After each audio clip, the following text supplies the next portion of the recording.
Despite Samsung previously declaring that one of LCD technology's big advantages over OLED was its relative affordability, the brand's latest flagship LCD set actually makes OLED look cheap. In fact, at £4,479, the 65-inch Q9F is the most expensive 65-inch LCD TV we've seen for years. Samsung's excuse for such an eye-watering price tag, though, is pretty good. The Q9F uses a brand new quantum dot technology in order to produce more brightness and color than the TV world has ever seen before. Is it too good to be true? The Q9F's design certainly doesn't follow the herd. It's pretty chunky round the back by today's slim-obsessed standards, and its ultra-minimal approach and dark frame give it a strikingly industrial look. Gauging a few opinions from visitors to the test room suggested the look seems a bit Marmite, to say the least. The set's perfectly sheer front and back finish gives it a monolithic appearance that most people consider impactful, even if they're not sure they actually want that in their living room. If you've only got a fairly narrow bit of furniture to put your TV on, you should note that the 65Q9F's desktop feet sit fairly wide apart on its bottom edge.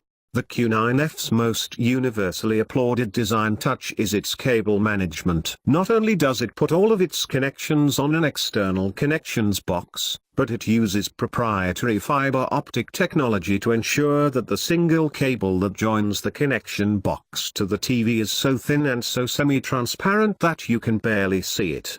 The connections on the external box are plentiful. 4 HDMIs all prove capable of handling full bandwidth 4K and HDR, high dynamic range, signals, while 3 USBs can be used for playing multimedia or recording from the TV's Freeview HD tuner to a connected USB hard drive. Plus there's Wi-Fi and Ethernet network support, plus Bluetooth connectivity to provide you with the only way of using headphones with Samsung's new flagship TV, as there's no headphone jack. There's one final key thing to stress about the QE65Q9FAM's design: its flat screen. This makes it the first flagship Samsung TV for years that's used a flat rather than curved screen.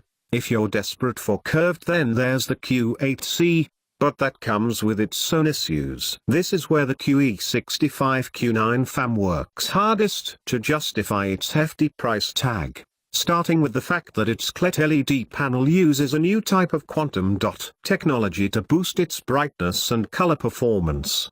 What Samsung has done, essentially, is encase its quantum dots in a new metal sheath, enabling them to be driven harder and arranged differently within a multi-layered LED panel design. As a result, the Q9F claims to deliver an unprecedented 2000 nits of peak brightness, plus unprecedented amounts of color volume. Color volume is what you get when you apply different light levels to color.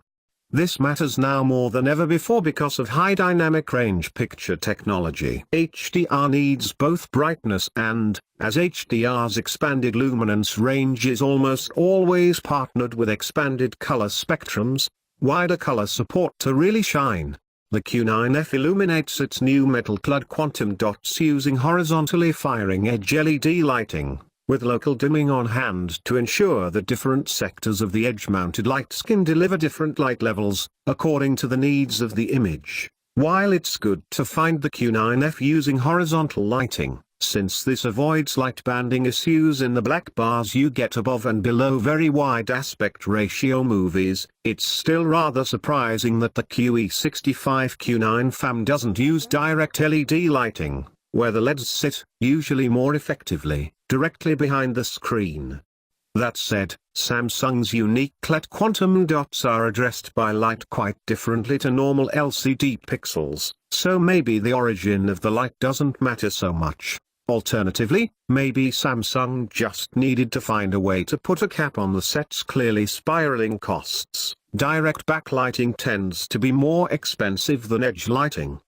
It goes without saying these days that the Q9F carries a native 4K resolution. As for its support for the growing number of high dynamic range formats out there, it covers the industry standard HDR10 system, the broadcast-friendly HLG system, and the recently unveiled HDR10 Plus system. HDR10 Plus adds a layer of extra information to the usual core HDR10 data content, to help TVs deliver HDR better. It does not, however, support the Dolby Vision HDR system. In fact, Samsung seems to have pretty much designed HDR10 Plus in direct competition with the Dolby platform.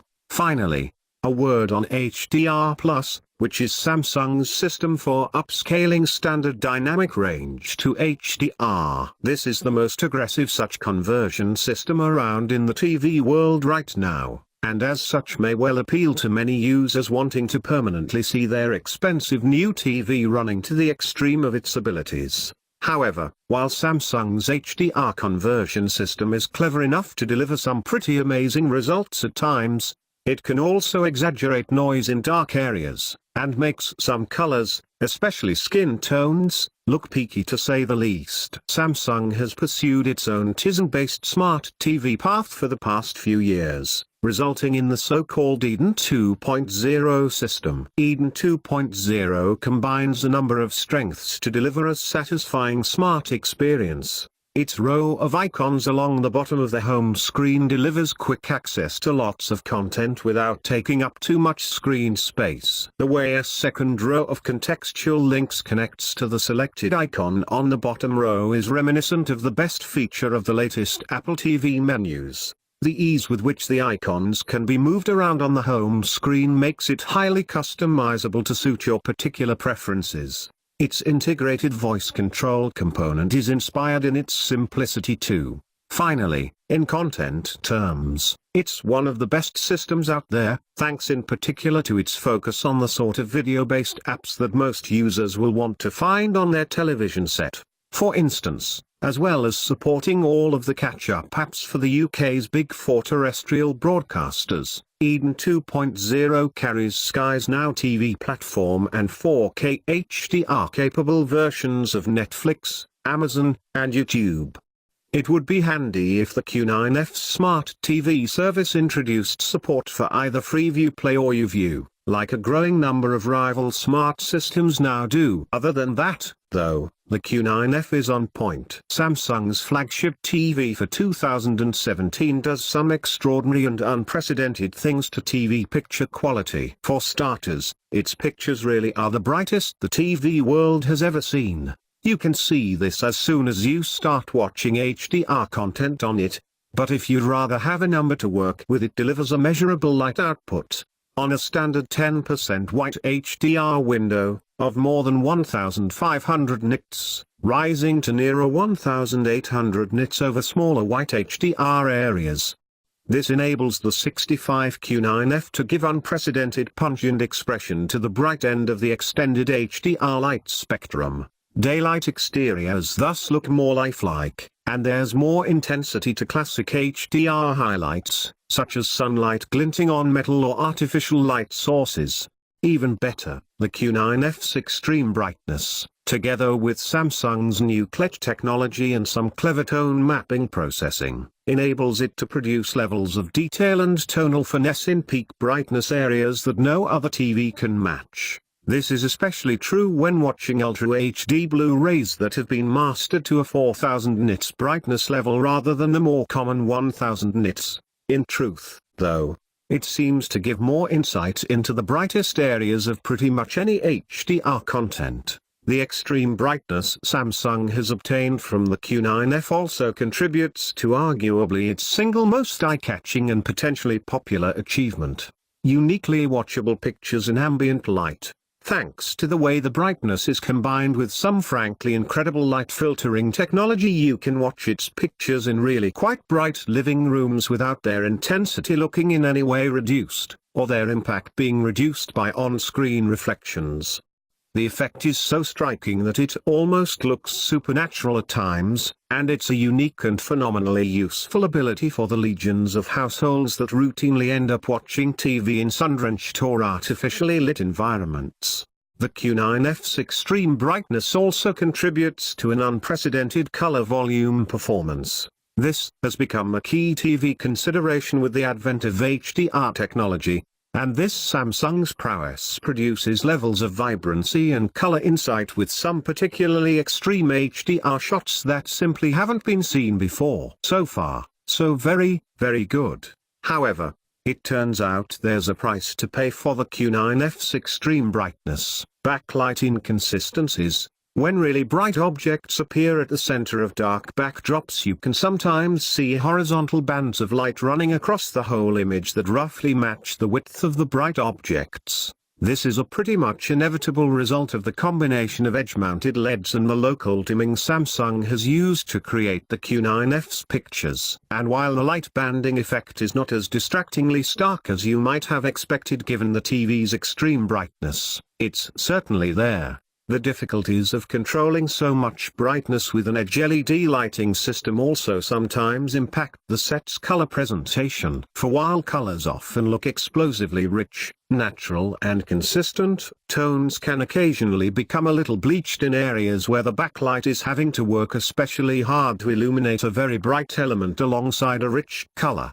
It's important to stress at this point that the Q9F's backlight system doesn't prevent it from being able to hit some of the deepest, richest black levels the LCD world has produced to date. It manages to produce its deep blacks without crushing out as much shadow detail as the vast majority of other LCD TVs, too. It's just that when what you're watching contains a really extreme mix of light and dark content, on a TV as bright as this one, not even the best edge lighting management in the world can remove all backlight pollution issues.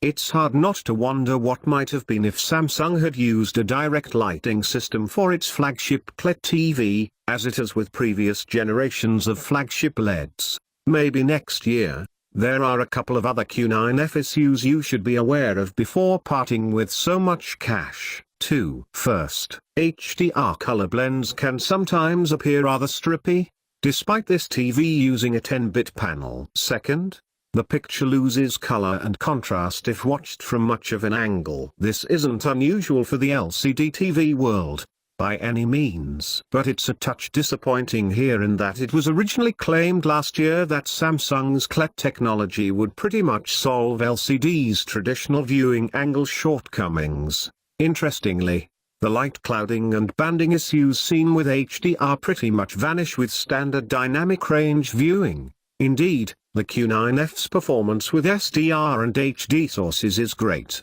It upscales HD to 4K supremely well, adding impressive amounts of sharpness and detail without exaggerating noise or making slender edges look stressed or jagged. And the set's light management trains itself in beautifully to adapt to the much narrower light and color ranges associated with SDR content. The 65-inch Q9F savvily uses its slightly chunky bodywork to pump out a quite impressive audio performance. The sound enjoys a pretty strong dynamic range, with reasonably deep, distortion-free and well-integrated bass at one end, clear but not over-strident trebles at the other, and a wide-open, smooth mid-range in between. It can go loud without the speakers futting or the TV's cabinet rattling, too, and the sound disperses a decent distance away from the screen without losing cohesion.